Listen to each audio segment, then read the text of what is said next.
which is in Coffeyville, Kansas, is a great location. It's one of those unknowns to many people in the paranormal outside of, what, 4 or 5 counties, right, David? Yeah. Oh, absolutely. Brown Mansion for me is probably my number one place, all time. Um, that place, we actually kind of stumbled upon it. I think it was maybe 2008. I think it was, and we started hosting investigations there. We did 2 investigations there. Then we started hosting investigations there, where we charged people to come investigate with us, and all the money went to the Brown Mansion. And looking back at it, we were charging an absolute absurd amount of money, but nobody left there disappointed. We were charging $100 a person to Wow. investigate, and we would do a 15-person max investigation, so we could split up into 2 teams and separate and go all over. But ultimately, I think over the time that we were doing the fundraisers, we probably raised like $12,000 for the Brown Mansion. It helped rebuild the chimney and the seamstress room on the second floor. Um, but that location, I've investigated over 70 times, literally, and pretty much every time we had something happen, and it would go anywhere from shadow figures to audible voices, doors closing, hearing footsteps, things moving. We've captured shadow figures on camera. I've actually Jeremy and we actually talked to a shadow figure that we thought was Barry, because it was walking behind us where Barry should have been. And the only reason we found out it wasn't Barry is because Barry came around the corner in the hallway in front of us. And we looked back and it was gone, of course. But we actually talked to it on the way down. Like, we were looking over our shoulders talking to this damn thing. But yeah, it's a fantastic place. It's the most active place I've ever been. It's never let me down, and I've always considered it like my second home. Yeah, it's just too bad that it's so not real easy to get into. Yeah, I think what we've been told was that it's $200 for 5 people, and you could only investigate from 7 p.m. to midnight. So if you do go there, I mean, don't set up don't set up equipment. Don't worry about all of that. Just go there. Just go there for the experience. Take a camera, take a recorder, and just go. Yeah, and like this time of year, there's no getting in there more than likely because of the fact that they're not even doing day tours right now. So it's just that's the way that it is. So, and it's much closer to isn't it closer to Wichita than it is to Kansas City? Yeah, it's right, almost right there on the border of Oklahoma and Kansas. It's over by Independence. Yeah. So like I said, I haven't been to Coffeyville. So furthest I've been I've been to Wichita, I've been down to Humboldt. I'll say this about Coffeyville: they really, they preserve their history there very well. They got the Dalton Defenders Museum there, where the Dalton gang tried to rob 2 banks at once. The townspeople pretty much shot them up, and yeah, it happened right there in Coffeyville. They got the museum. They've got the Condon Bank that they tried to rob. The jail where they put the bodies is still there. The whole downtown area is like this big memorial for the shootout and everything. It's really cool. Well, we keep talking about going, just never comes up that it's a good time to go. So it'll happen. It'll happen someday. This spring. Go do it this spring. Oh, yeah. And then, let's see, there was another question I was going to ask you. Oh, when you were doing Haunting History, I believe it was last year. Uh-huh. In 2017. You guys did some really interesting locations, and we've got 10 minutes to the top of the hour, so I'm figuring you could do it in that amount of time. Okay. One of the places that was really interesting, and you gave me a hint, and it was you said some people love them. It was the only hint you gave me, and I said, Bonnie and Clyde, and you said right. And it's like, and the only reason I said that was because I only knew one person who really loved Bonnie and Clyde. Mm-hmm. But, you know, in our area, Bonnie and Clyde is huge. People don't realize that, you know, we actually live in the area where Bonnie and Clyde did a lot of their stuff. Mm-hmm. Up north in Kansas City, in Platte City, is actually at the airport, you know, where there's a little turn to go to the airport. Actually, it's to go to Platte City. The Cloverleaf there is where the hotel was that they had one of their last shootouts with the Kansas City police. There's no hotel there anymore, just the Cloverleaf. But you guys went to a location in Joplin. Mm-hmm. Can you talk about that?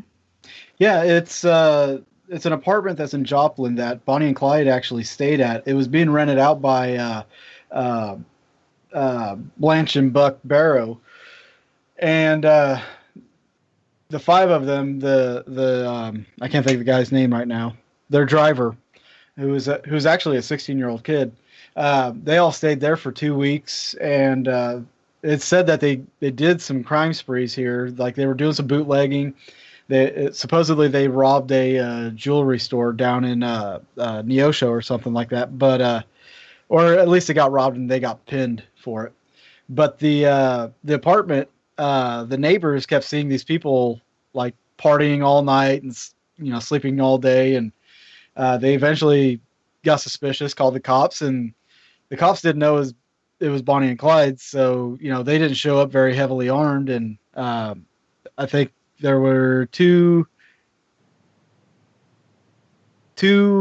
cars from the city, so 4 officers from the city and 1 from the state, so a total of 6 officers showed up, and they got in a gunfight with the outlaws, and 2 of the police officers were killed there, and Bonnie and Clyde, they got away. Their driver got shot, but he lived, but they escaped to Texas after that. And so, did you guys have a lot of activity at that area, at that apartment? You know, it was very curious. The whole reason we actually did the investigation there was because we wanted to showcase that history. You know, again, with Haunting History, we want to show people the kind of history that's in their backyards.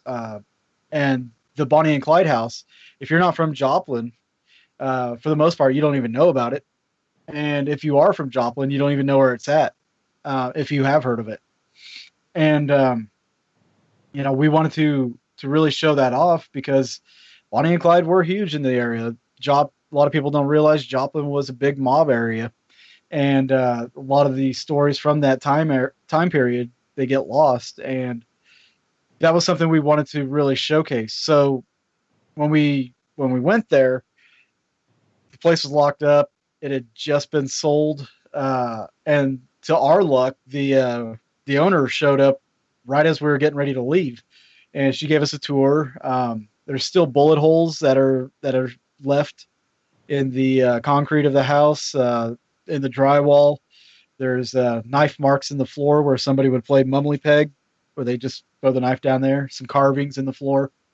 But you know, so when we did the investigation, we didn't have any expectations, and I think that's probably the more important thing, was going in it with no expectations. You're not going to psych yourself up to hear or see anything. But we did hear some stuff. We heard faint voices, and a couple of them were, well, one of them at least was actually captured on a recorder. And you know, and that was actually the first time Dawn displayed any kind of sensitivity. We didn't realize it at the time. We didn't put 2 and 2 together for whatever reason, but which we stumbled upon at Malvern Manor in a bad way. But the Bonnie and Clyde house, it was a big step, and we ended up going back there on the 88th anniversary of the shootout and did a live investigation there, which was really cool.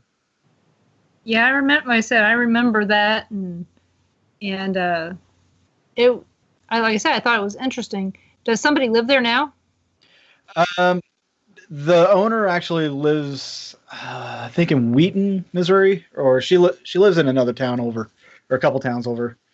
But she wants to keep the place as original as she can, and the furniture she's trying to bring in there, she's trying to keep it to the time period, except for the TV, of course. But she wants to like rent it out for weekends and stuff like that. You know, not for like just in paranormal investigating, but for people that want to stay there for like a bed and breakfast almost without the like the Bonnie and Clyde enthusiasts. Yeah, you know, like Braxton Roan, who is really big into Bonnie and Clyde. Yes. I Braxton needs to come up for that. Yes. So, he does. Yeah. I actually talked to him. What was it, 2015? I think it was at the Springfield conference about the location. You know, just throwing that out there, but nothing ever came of it. And I think, as far as I know, we were the only people that's actually investigated there. There's probably been some people since, but as far as I know, we've been the only people. I wish I had known about it when I met him 2 years ago. Yeah. At the Kendrick House. Mm-hmm. So it would have been, you know, because I know he would have went right over there before he went back home. Oh, absolutely. Absolutely. There's no reason why, you know, because I know that he's done the Bonnie and Clyde trail. Now you brought up the Kendrick place, which, by the way, it's an awesome place, but it's really mismanaged. Mm-hmm. One of my biggest fears right now is the person that's doing the mismanagement. I'm using air quotes. You can't see it, but I'm using the air quotes. I know. I saw. You felt that, huh? Yeah. I'm afraid that this person is going to try to do something there, and nobody's going to get to enjoy this. So, yeah. Well, there's a lot of places out there that are suffering from mismanagement of people who don't own the location. Yeah. This one particular group has done a lot of they haven't done a lot of good in the area. I'm trying to be as discreet about it as possible because I don't want to start stuff on your show, because I ended up starting stuff on somebody else's show because of what I've said about them. Well, then we won't do that. We'll just let it be. And we're going to be going to a break here in about a minute. So we got another hour, but tell people one way that they can get a hold of you, Dave. Well, I mean, I've got several different social medias. Hit me up on the Haunting History Facebook page, any of the Into the Light pages, Paranormal Frequencies, 4 State Paranormal, my personal page, through YouTube, Twitter. We've got a Haunting History Twitter page. Those are probably the best ways. And you also have a deal on your movie right now through, I forgot what that website was. Well, that ended. That was just for Thanksgiving. Okay. The sale was, but if people want to download the digital copy of the film Into the Light, they can go to realhouse.org/David Glidden, and you could rent the movie for $3.99, or you can you could rent the movie for $1.49, or you can buy the download for $3.99, or you can just buy the DVD on Amazon. Just search for the whole movie title. And if you want a signed copy, I'm letting people, if they want to message me and they want a signed copy, I'll let them. It's actually cheaper to do it that way than to go through Amazon. So. Okay, well, everybody, we got to have a 5-minute break. So this is a good time to go get your drinks refilled and all the other stuff. So come back here, and you're listening to WBHM Digital Broadcasting out of Birmingham, Alabama. We'll see you in 5. NPR podcasts are now available on every platform. Check out all our shows at npr.org/podcasts. That's npr.org/